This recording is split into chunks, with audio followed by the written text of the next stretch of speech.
कल रात से आपने सोशल मीडिया पे भी देखा होगा और चैनल से भी उसकी खबर को उसका जिक्र किया है।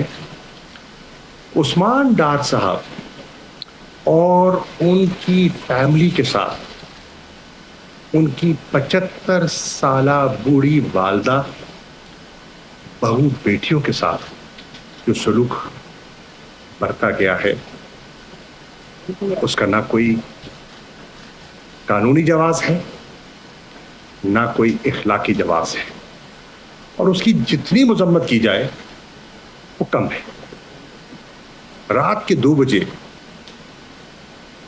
घर के बच्चों को सड़क पे ला खड़ा कर देना, ये कहाँ, ये कौन सा महज़ब माशरा या हमारी मशरकी रिवायात उसकी इजाज़त देती हैं? आप बखूबी उससे वाकिफ़ हैं। मुझे अफसोस से कहना पड़ता है, जिसने भी वो देखा, जिसने भी पढ़ा, उसको तकलीफ हुई और वो अफसुर्दा है। और फिर न सिर्फ उन पर,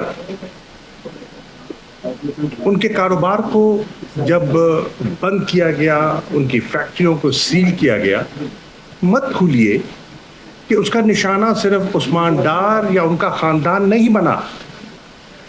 2500 फैमिलीज जो वहां से रोजगार हासिल कर रही थी, उनके चूल्हे भी ठंडे हो गए जब फैक्ट्री सील हो गई। और वो फैक्ट्री जो एक्सपोर्ट पे कंट्रीब्यूट कर रही थी, डॉलर कमा रही थी मुल्क के लिए, उसको आप बंद कर रहे हैं। तो क्या ये मईशत की खिदमत है? क्या वो गरीब लोग जो रोजगार के लिए तड़प रहे हैं उनकी खिदमत है? मैं उसकी मजम्मत करने आया हूं। इसके साथ साथ मेरी कल मोहसिन लगारी साहब से बात हो रही थी। मोहसिन लगारी हमारे इलेक्टेड एमएनए फ्रॉम पीटीआई, वजीर खजाना रहे पंजाब में, बहुत पढ़े लिखे मंझे हुए इंसान। उनके बेटे को उठा लिया जाता है, उस पर तशद्दुद होता है, उसकी आहो पुकार वालिद को सुनाई जाती है, और पूरा खानदान इतना बेबस हो जाता है कि ना चाहते हुए भी उन्हें वो वीडियो मैसेज रिकॉर्ड करवाना पड़ता है जिसमें ना उनका दिल था ना उनकी ख्वाहिश थी। इसी तरह आप देखिए, हमारे साथ मेंबर नेशनल असेंबली नियाज चक्कड़ साहब, लैयस का ताल्लुक है, शरीफ उन्नस, सुलझे हुए इंसान। 2 दिन पहले वो पार्टी के साथ अपनी वाबस्तगी का बरमला इजहार करते हैं, फिर वो गिरफ्तार हो जाते हैं, और गिरफ्तारी के 48 घंटे के अंदर उनका एक बयान आ जाता है, और वो बयान वही जमात से नाताल्लुकी और आइंदा इंतखाबात में आज़ाद हैसियत से हिस्सा लेने का इरादा। ये क्या हो रहा है? ये क्यों हो रहा है? इसका नोटिस कौन देगा?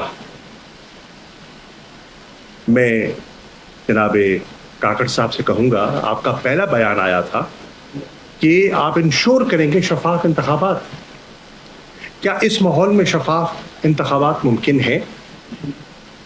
मैं चीफ जस्टिस पाकिस्तान की खिदमत में अर्ज करूँगा, इस किस्म के इक़दामात का उनको नोटिस लेना चाहिए। मैं इलेक्शन कमीशन ऑफ पाकिस्तान से मुतालबा करूँगा कि क्या आप ये जो हालात हैं, इसको आप लेवल प्लेइंग फील्ड तस्वुर करते हैं, और अगर नहीं करते तो क्या इसका आप नोटिस लेंगे? तो मेरा एक नुक्ता तो ये था।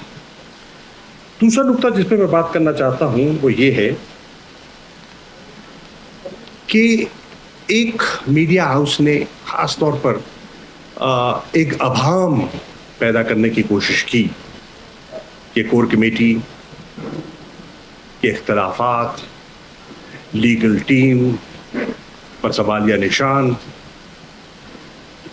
सब जानते हैं, और मैं बिलखुसूस जानता हूं किन मुश्किल हालात में हमारी लीगल टीम ऑपरेट कर रही है और किस खंदा पेशानी से वो ऑपरेट कर रही है, और किन मुश्किल हालात में हमारी कोर कमेटी के मेंबरान इस सूरत हाल से जिसका हमें सामना है उससे नमर्द आज़मा हो रहे हैं।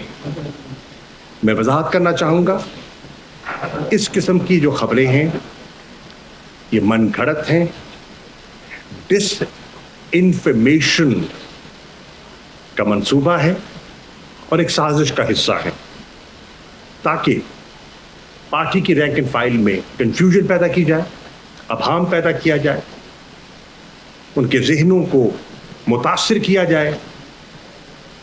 मैं वजाहत करना चाहूँगा इसमें कोई हकीकत नहीं है और इंशाअल्लाह ये वक्त के साथ दम तोड़ जाएगी।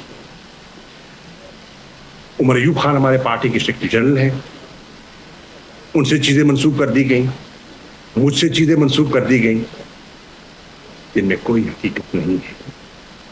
और मुझे खुशी है और मैंने देखा भी है कि जैसे उनके नोटिस में बात आई, उन्होंने फिल फौर अपने ट्वीट के ज़रिए पूरी वजाहत कर दी और उस अभाम को, उस कन्फ्यूजन को बड़ी समझदारी से और बड़ी बुर्दबारी से उन्होंने निगेट किया। 3 नुक्तों पर मैं आपसे बात करना चाहूँगा। एक, हालिया दिनों में हमारे कारकुनान के साथ और पार्टी के अहम रहनुमाओं के साथ जो रवैया अपनाया गया है, जो गैर कानूनी और गैर इखलाकी उन्हें दबाव में डाला गया है, उस पर बात करना चाहूँगा। एक ख़ास मीडिया हाउस ने हमारी कोर कमेटी के, हमारी लीगल टीम के बारे में जो अभाम पैदा करने की कोशिश की है, उस पर चंद गुजारिशात करना चाहूँगा। और तीसरा, 90 दिन के अंदर इंतखाबात के बारे में आइन जो बड़ा वाज़ेह है और उस डेडलाइन को अबूर करने का, उसका एहतराम न करने का जो एक मंसूबा है, उस मंसूबे के बारे में तहरीक इंसाफ ने क्या लाहमल अपनाया है, उसके बारे में मैं बात करना चाहूँगा। पहली बात तो मैं करना चाहूँगा कि कल रात से